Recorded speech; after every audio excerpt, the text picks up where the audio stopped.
민수기 11장 같이 읽겠습니다.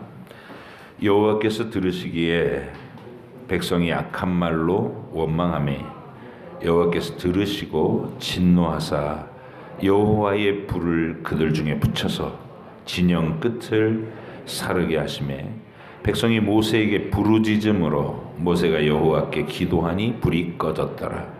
그곳 이름을 다베라라 불렀으니 이는 여호와의 불이 그들 중에 붙은 까닭이었더라. 그들 중에 섞여 사는 다른 인종들이 탐욕을 품음에 이스라엘 자손도 다시 울며 이르되 누가 우리에게 고기를 주어 먹게 하랴. 우리가 애굽에 있을 때에는 값없이 생선과 오이와 참외와 부추와 파와 마늘들을 먹은 것이 생각나거늘 이제는 우리의 기력이 다하여 이 만나 외에는 보이는 것이 아무것도 없도다 하니 만나는 가시와 같고 모양은 진주와 같은 것이라. 백성이 두루다니며 그것을 거두어 맷돌에 갈기도 하며 절구에 찢기도 하고 가마에 삶기도 하여 과자를 만들었으니 그 맛이 기름 섞은 과자 맛 같더라.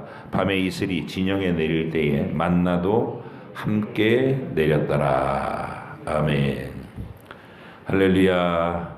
서로 인사 나누시기 바랍니다. 반갑습니다. 잘 오셨습니다. 사랑합니다.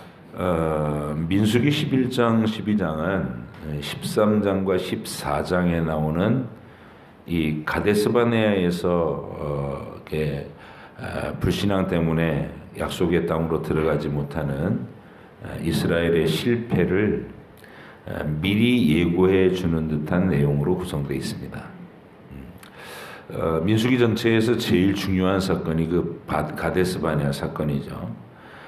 백성들의 신앙적인 수준이 어떤 상태였는지를 단적으로 보여주는 것이 이 11장 내용이고, 그리고 또 이제 모세 다음으로 지도적인 위치에 있던 아론과 미리암의 영적 수준이 어땠는가, 그들이 지극히 육신적인 차원에 머물고 있었다는 사실이 드러난 12장 사건, 그 내용입니다.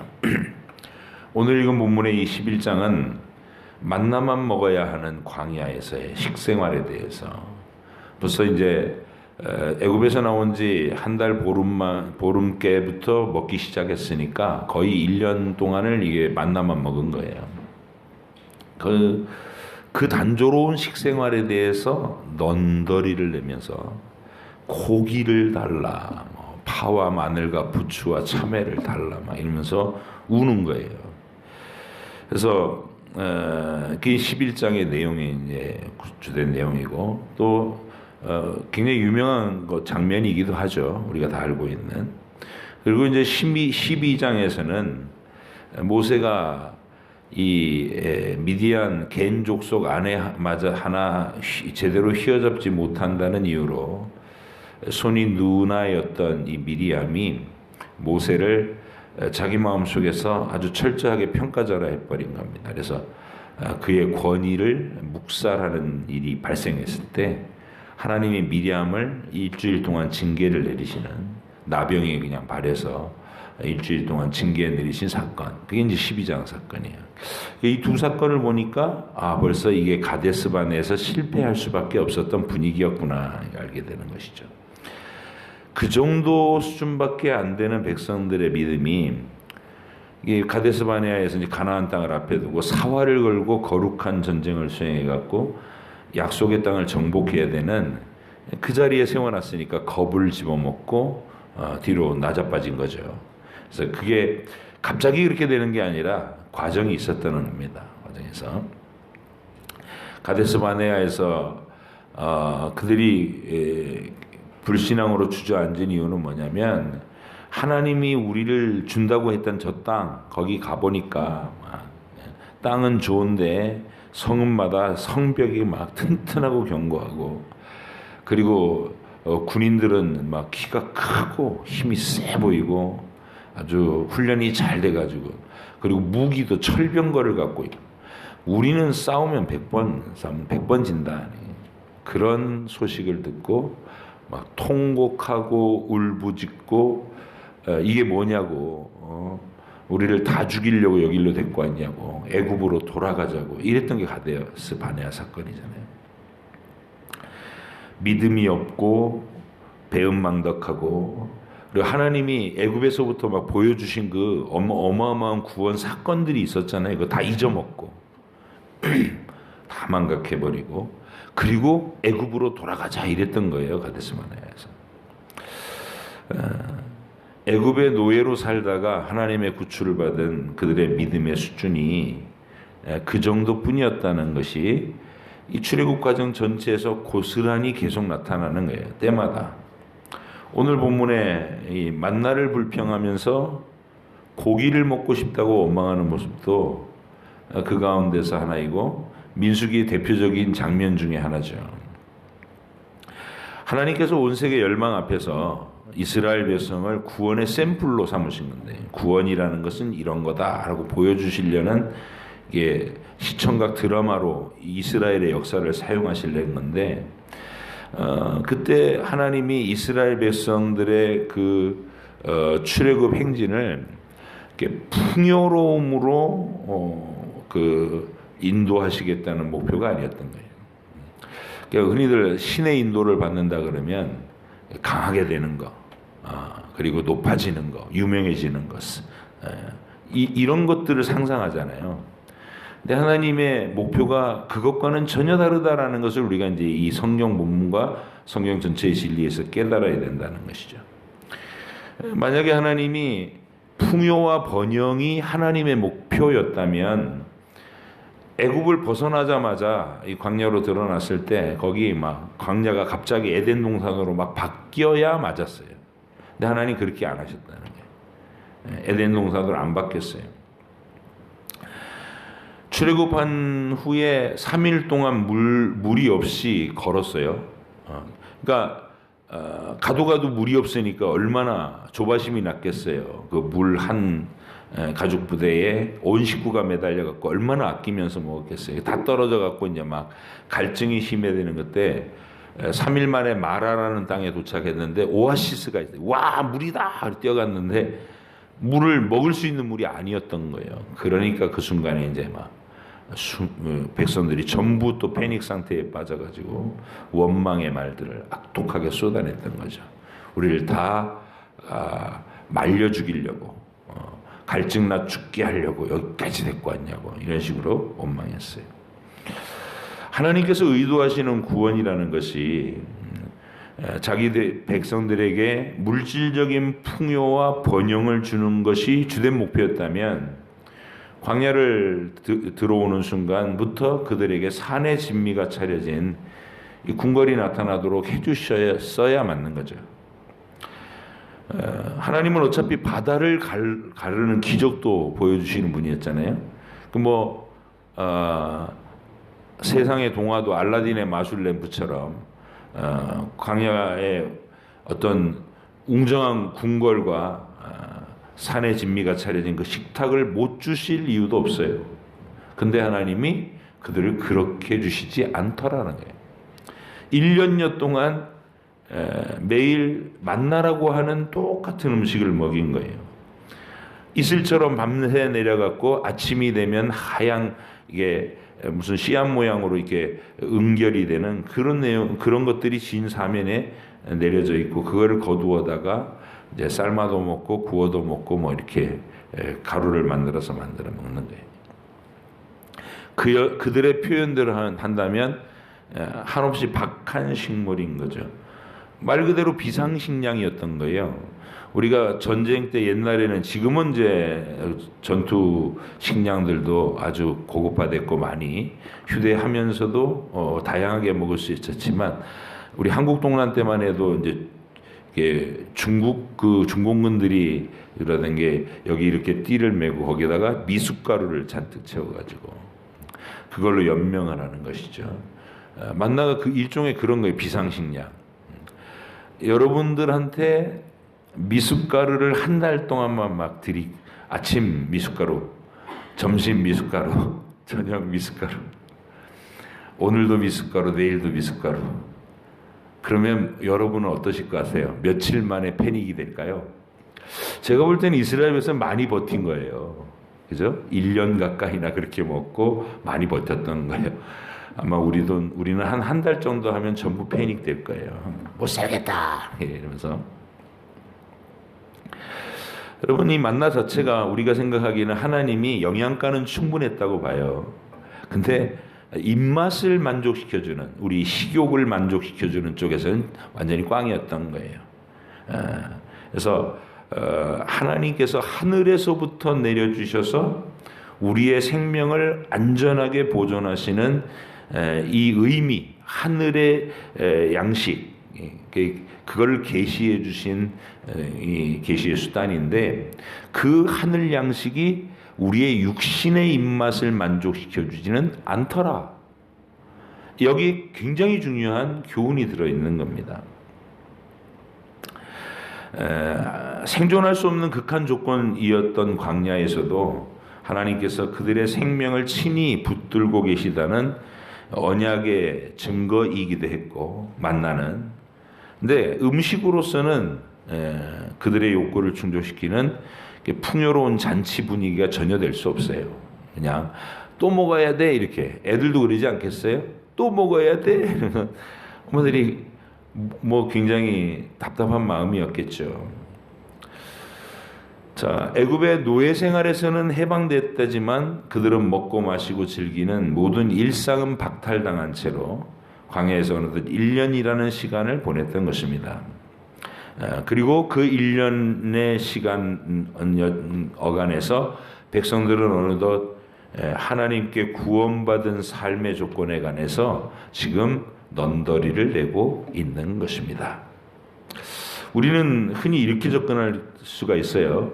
아니, 그렇게 큰 기적들을 많이 보고서 어떻게 이렇게 악한 말들을 하나님께 쏟아낼 수 있냐. 이스라엘 백성들은 정말 믿음이 없고 못됐구나. 쉽게 정죄할 일이 아니에요. 뭐 입장 바꿔 생각해 보면 전혀 그렇지 않습니다. 단순하게 이 사람들이 악해서 유독히 다른 인간들보다 더 악해가지고 그랬던 게 아닙니다. 아담의 자손이라면 누구나 거기 그런 조건 속에 세워놓으면 똑같아져. 우리도 아마 그 자리에 있었으면 그 울며 막 통곡하며 이게 뭐냐며 이게 구원이냐며 이러고 소리 질렀을 사람들입니다. 우리도. 자, 신약 시대를 살고 있는 우리가 하나님께 받는 구원의 약속도 한번 살펴보자고요. 뭐라고 약속하시나? 로마서 8장 17절로 25절을 제가 읽어드릴 테니까 한번 들어보세요. 자녀이면 또한 상속자, 곧 하나님의 상속자요.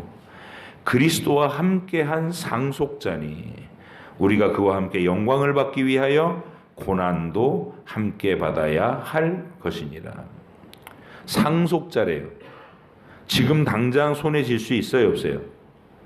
상속자는 죽은 다음에 오는 거예요. 상속이라는 것은. 그러니까 우리가 육체의 죽음을 건너간 이후에 그 다음에 임할 하나님의 영원한 약속이 상속이라는 이름으로 주어집니다. 그러니까 현재 이 땅에서는 손에 쥘 게 없는 거예요. 약속만 있는 거고. 생각하건대 현재의 고난은 장차 우리에게 나타날 영광과 좋게 비교할 수 없도다. 내가 약속한 땅에 들어가면 젖과 꿀이 흐른다. 아니, 그렇게 약속하고 막 백성들은 기대감에 차서 왔는데 광야에서는 젖과 꿀, no, 매일 미식가루, 허연 가루. 그랬어요. 피조물이 고대하는 바는 하나님의 아들들이 나타나는 것이니 피조물들이 허무한데 굴복하는 것은 자기 뜻이 아니요 오직 굴복하게 하시는 이로 말미암음이라. 지금은 뭔가 어려움 가운데서 견디고 인내하는 거 있어야 된다는 것이죠. 그 바라는 것은 피조물도 썩어짐의 종로로 탄 데서 해방되어 하나님의 자녀들의 영광의 자유에 이르는 것이니라. 늙고 병들고 썩고 부패하고 망가지고 흔들리고 변덕 떨고 이런 모든 것들이 사라지는 완전한 세계. 그게 우리에게 약속되어 있습니다. 약속. 그뿐 아니라 또한 우리 곧 성령의 처음 익은 열매를 받은 우리까지도 속으로 탄식하며 양자 될 것, 우리가 하나님의 자녀라는 것으로 완전히 확연하게 겉으로도 증명될 시간, 우리 몸의 속량을 기다리느니라. 우리가 소망으로 구원을 얻었음에 보이는 소망은 소망이 아니니 보는 것을 누가 바라리요. 만일 우리가 보지 못하는 것을 바라면 참음으로 기다릴지니라 했어요. 본질적으로 똑같죠. 관야 백성들이 젖과 꿀이 흐르는 땅이 너희 것이 될 것이야. 가봤더니 목숨 걸고 싸워야 돼. 우린 못하겠습니다. 그러는 게 포기해버리는 거예요. 그 백성들은 약속을 젖과 꿀이 흐르는 땅을 약속을 받고 애굽을 떠났던 건데, 그러면 가는 동안의 광야길에서도 뭐 꽃향기가 나고 꿀 냄새가 나야 되는 거 아니겠어요? 이게 원망하는 사람들의 입장인 겁니다. 공감되지 않으시나요? 공감되죠. 아니 젖과 꿀이라는 말로 우리를 꼬드겨 냈으면 가는 길에서도 좀 꽃향기도 나고 꿀 냄새가 나야 될 거 아니냐. 이게 뭐냐? 이게 구원이냐? 오늘날 우리들도 신앙생활을 하면서 제일 힘든 부분이 바로 이겁니다. 수많은 기도로 하나님께 내 소원을 말씀드려도 우리의 삶은 대부분 하나님이 들으셨는지 안 들으셨는지 느껴지지 않을 만큼 그냥 계속 힘들고 어려운 가운데 진행되더라는 것이죠. 여러분, 하나님 앞에 제일 실망할 때 그런 거 아니에요? 그렇게 간절히 내가 1년 내내 기도했는데 내 삶은 별로 나아진 것 같지 않다. 달라진 것 같지 않다. 이럴 때 우리가 힘들잖아요.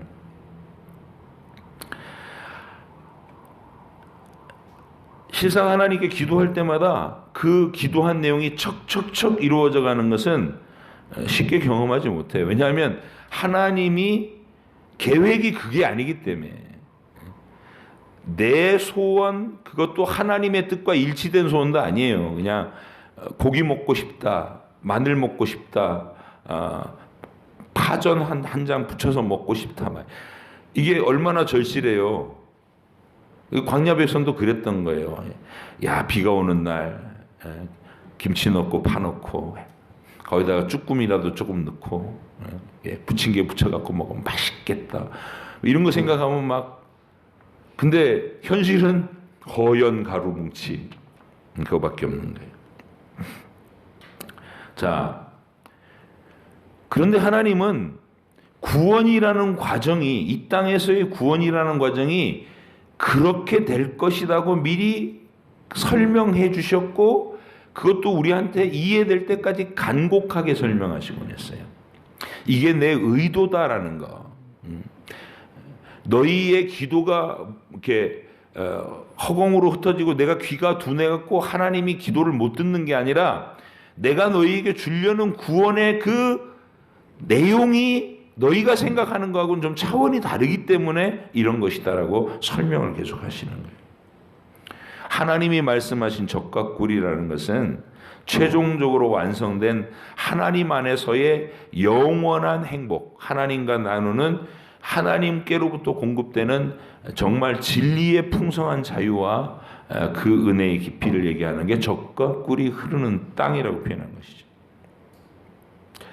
우리는 근데 젖과 꿀 그러면 바로 부자 되는 거, 내 마음대로 이렇게 척척척 쓸 수 있는 넉넉한 소유가 생기는 거, 이런 걸 항상 기대를 해요. 그런 것이 올 때 하나님 앞에 막 행복해 하다가 하나님이 그거 말고 이제 진짜 초보 때는 그런 그 응답을 주실 때도 있죠. 근데 야, 이제부터는 이거 2단계는 지났으니까 이거 빼고 너 고난을 인내하는 거 훈련 시작하자. 억울한 거 참는 거 훈련 시작하자. 이러시면 이제 기겁을 하는 거예요. 하나님 싫어요. 그러면서.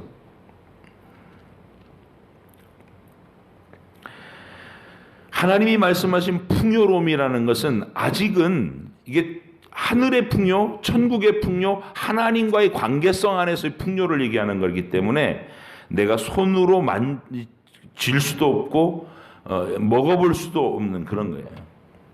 오직 하나님을 신뢰하면서 그분을 주목할 때, 그분과 대화가 이루어지는 신뢰의 수준이 생겼을 때 하나님이 계신 것과 자기를 찾는 자들에게 상 주시는 이심을 내가 실제로 느끼면서 믿어졌을 때 누릴 수 있는 이 심령 깊은 곳에서의 평안과 기쁨, 확신, 용기, 담대함 이런 것들, 그게 풍요로움의 실체라는 거예요. 하나님 주시려는 풍요로움의 진짜 내용이 그거다. 돈으로 증명되는 게 아니라 돈이 없을 때 하나님이 살아계시고 내가 그 하나님 앞에서 믿음으로 그분을 신뢰하며 하루하루 이 광야길을 걸어갈 수 있다는 데서부터 만 체험할 수 있는 하나님과 나와의 관계성 안에 있는 풍요로움. 이거 연습시키려니까 우리한테서 돈을 뺏어야 돼요. 우리한테서 성공을 잠시 이렇게 유보시켜야 돼요. 그리고 너 감옥 속에 들어가서도 날 신뢰할 수 있겠냐? 이런 거 훈련시키신다고. 그러니까 하나님 훈련시키는 과목이 우리가 기대한 거하고는 많이 다르다는 거예요.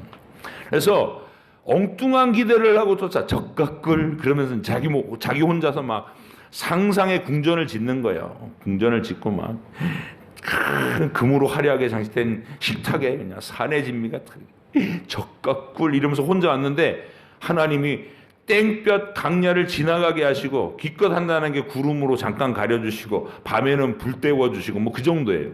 그리고 음식은 맨날 미식가루 만나.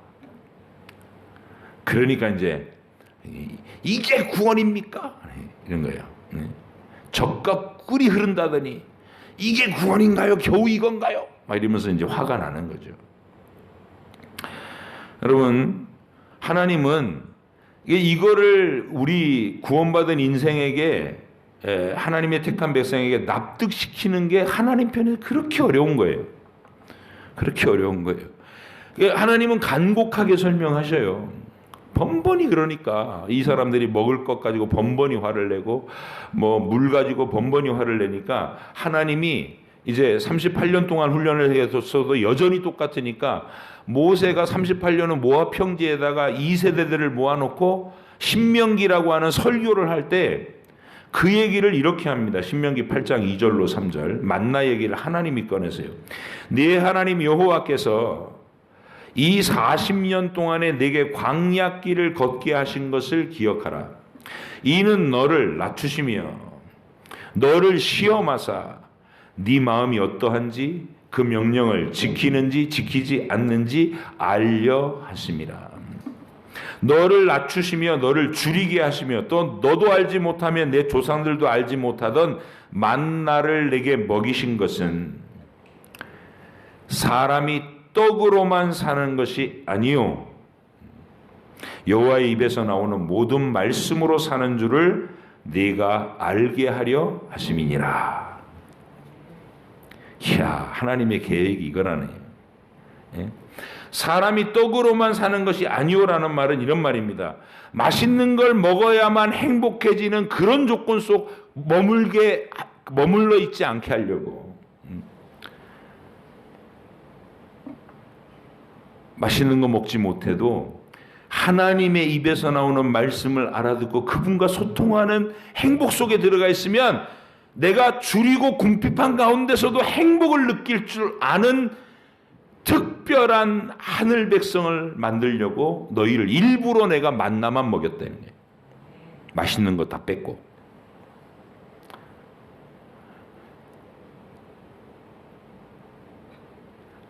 이건 뭐 하나님 계획이니까 우리가 불만이 있어도 어쩔 수가 없어요.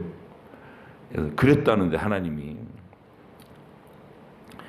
먹는 양식에 너희의 생명과 행복이 걸려 있는 것이 아니고 하나님의 말씀, 그분의 영원한 사랑과 뜻, 그 계시가 너희에게 참된 생명, 영원한 생명을 갖다 진정한 행복을 갖다 주는 것이다. 이런 뜻입니다. 하나님은 바로 이런 중요한 교훈과 훈련을 시키기 위해서 일부러 산의 진미가 아닌 맛없는 영양가는 충분하지만 맛은 없는 만나만을 하늘로부터 계속 내려주셨다는 것이죠. 하나님 편에서 본다면 우리의 구원은 이 잠시 있다 사라질 것들을 자꾸 원 없이 주는 것으로 자꾸 설명하시면 우리가 망가져요. 그죠? 하나님 돈이 필요합니다. 그래 돈. 하나님 제가 인기가 좀 있었습니까? 그래 사람들 다 널 박수 쳐주고. 하나님 좀 높은 자리에 앉아서 권력 좀 휘두르게. 그래 올라가. 그렇게 하면 그가 망가져요.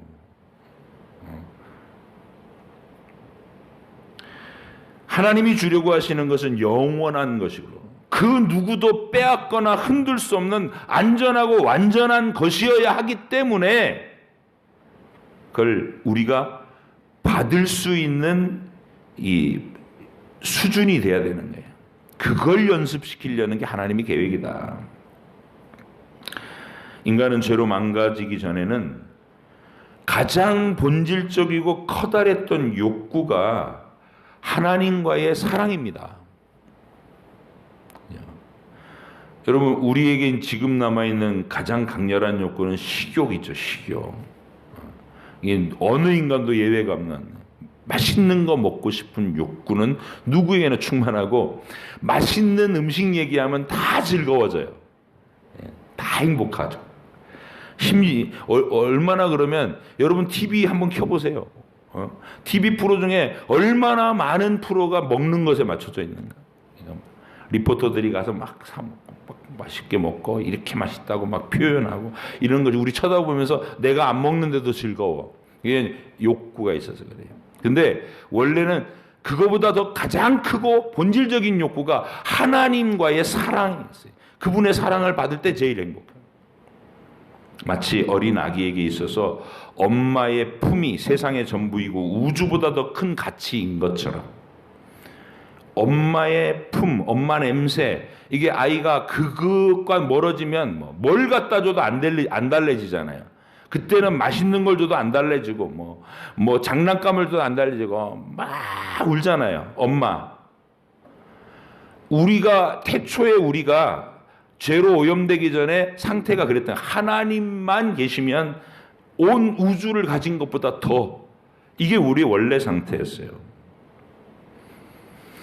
그래서 우리가 죄로 타락한 이후에 이 세상에서 온 천하를 자기 손에 거머쥐고 가지고 싶은 것을 다 가지고 하고 싶은 것을 다 하고 누리고 싶은 것들을 다 누려도 인간의 영혼은 본질적으로 만족이 될 수 없게 만들어져 있어요. 그걸로는 안 된다고. 하나님은 그 사실을 솔로몬을 통해서 증명하셨어요. 솔로몬을 하나님이 일부러 전에도 없었고 후에도 없었어요. 어떤 인물로?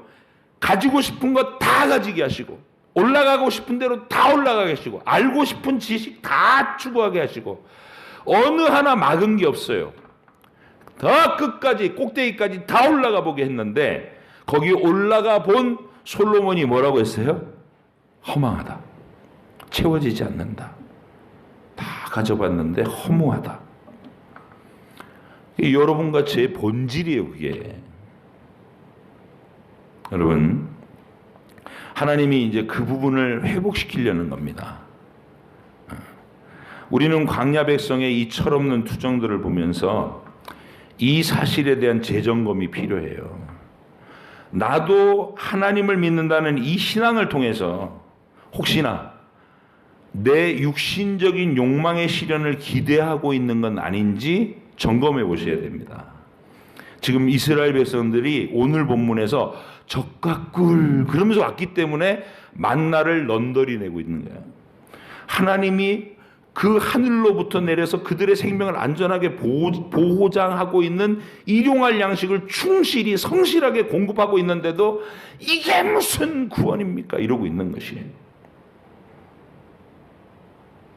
하나님께서 저나 여러분을 대하실 때 소유의 넉넉함으로 응대해 주시 않고 빠듯하고 심지어 궁핍한 가운데서 매일 근근히 살아가도록 자꾸만 이끄신다면 나를 향하신 하나님의 크고 위대하신 계획 때문에 그런 겁니다. 날 미워하시는 게 아니고 그 속에서 하나님으로만 만족할 줄 아는 믿음의 비밀을 만들어 주시고 믿음의 실력을 키워 주시기 위해서 지금 나를 향해서 성실하게 그 계획을 실현시키고 있는 것이다. 여러분 분명히 진실하게 하나님을 사랑하는데 내 삶이 고달프다면 그렇다는 거예요.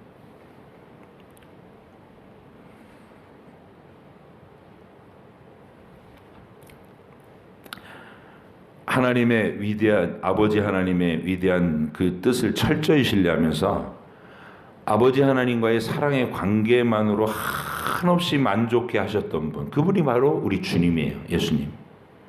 주님은 분명히 가난하고 궁핍한 삶을 살으셨어요. 머리 둘 곳도 없다. 그분은 한순간도 그 현실 때문에 의기소침해지시는 적이 없었어요. 늘 충만하셨지. 늘 당당하셨고 그는 항상 행복해 하셨습니다. 아버지 안에서. 요한복음 17장 4절 5절 아버지께서 내게 하라고 주신 일을 내가 이루어 아버지를 이 세상에서 영화롭게 하였사오니 아버지여 창세전에 내가 아버지와 함께 가졌던 영화로서 지금도 아버지와 함께 나를 영화롭게 하옵소서. 이 얼마나 대단한 확신과 충만함이 이 말 속에 느껴집니까? 우리 주님은 한 번도 쪼그라지신 적이 없어요. 누가복음 12장 5절에서 주님은 이렇게 말씀합니다. 그들에게 이르시되 삼가 모든 탐심을 물리치라. 사람의 생명이 사람의 행복이 그 소유에 넉넉한 데 있지 아니하니라. 주님의 선언이에요. 사도 바울도 이런 사실을 분명하게 알고 일평생 그것을 추구하려고 했어요. 주님, 저한테 성도가 1000명인 교회를 주십시오. 이런 기대가 바울에게는 없었어요. 주님이 가라 하신 곳에서 한 생명이 살아나는 그 일이 있다면 내가 어떤 고생을 해도 그 일을 이루겠습니다. 순종이 있었지. 일평생 궁핍하거나 부유하거나 간에 그 환경에 지배받지 않고 하나님과의 소통과 사랑만 있으면 한없이 행복해 할 줄 아는 믿음을 갖고자 그는 부지런히 훈련됐고 연습했고 그리고 마침내 터득했다는 빌립보서 4장에서 밝히고 있는 내가 빈천에도 처하고 빈궁에도 처하고 풍부에도 처할 줄 안다. 일체의 비결을 가졌다.